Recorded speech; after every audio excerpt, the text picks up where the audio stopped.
Mutilés, boiteux, sourds-muets, aveugles, bref, chacun d'eux a une anomalie. Il s'agit des personnes vivant avec handicap, ainsi on a décidé la nature. À Brazzaville, nombreuses sont ces personnes à capacité réduite qui vivent une réalité épouvantable car stigmatisées même au niveau de leur famille. Je vis dans les milieux montagneux. Je vis là-bas abandonné, aveugle, abandonné, même par mes parents. Ils m'ont abandonné chez ma sœur qui est veuve. On vit vraiment dans les érosions, dans les milieux vraiment très compliqués. Les guides, les jeunes que vous voyez, il est en train de souffrir avec moi. C'est même un fils de l'église, ce n'est même plus de ma famille. Cette canne est déjà presque déstabilisée à cause des bourbiers. Les boucliers n'est plus, voilà. Donc c'était resté dans les bourbiers. Au-delà de leur handicap, ces personnes sont aussi importantes dans notre société, comme le pensent ces Brazzavillois pour lesquels les handicapés méritent plus d'amour et d'attention.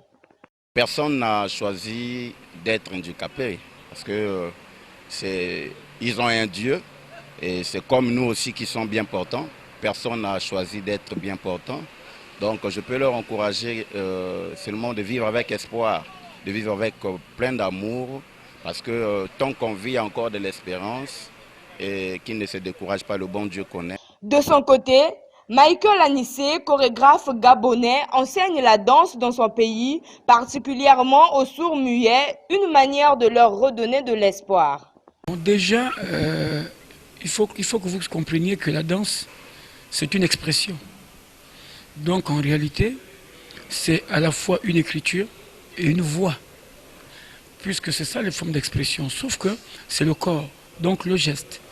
Et eux, ils communiquent à travers le geste, le signe.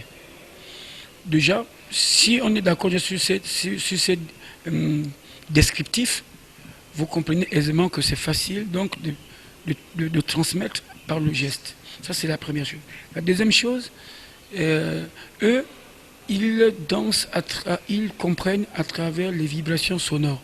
Voilà pourquoi la musique est toujours un peu, le volume est toujours un peu plus fort. Donc voilà, c'est comme ça que je parviens à enseigner. La troisième chose, c'est que, je ne sais pas, c'est peut-être ma chance, ils m'aiment, ces enfants, donc ils adorent ce que je fais, ils sont des fans, et le message passe plus facilement lorsque tu as affaire aux gens qui aiment bien ce que tu fais. Voilà. Cohabiter avec un handicapé n'est pas chose aisée au regard de la réalité difficilement acceptable tant pour l'intéressé que pour ses proches. Une tante qui est handicap et d'ailleurs au début elle se sentait assez différente des autres. Elle n'avait pas du tout confiance en elle jusqu'au jour où elle va suivre des ateliers de reprise de confiance et autres. Et voilà, aujourd'hui elle est maintenant mariée, mère de 2 enfants. C'est vrai qu'elle est handicapée depuis 83. Mais beaucoup maintenant sont soucieux. Ouais, je peux dire que c'est comme une forme de complexe quand ils voient les autres bien portants. Et beaucoup, bon, il y a d'autres qui veulent même se suicider. Mais moi, je souhaite leur encourager. Et parce que aujourd'hui, c'est eux. Nous aussi, on pouvait être dans leur place, à leur place. En apprenant de l'existence d'une journée internationale des personnes vivant avec handicap célébrée chaque 3 décembre, les Brazzavillois louent cette initiative. C'est une journée assez importante parce que généralement dans le monde entier, les gens pensent que ceux qui des handicaps sont moins importants que les autres personnes qui ont certainement tous leurs membres.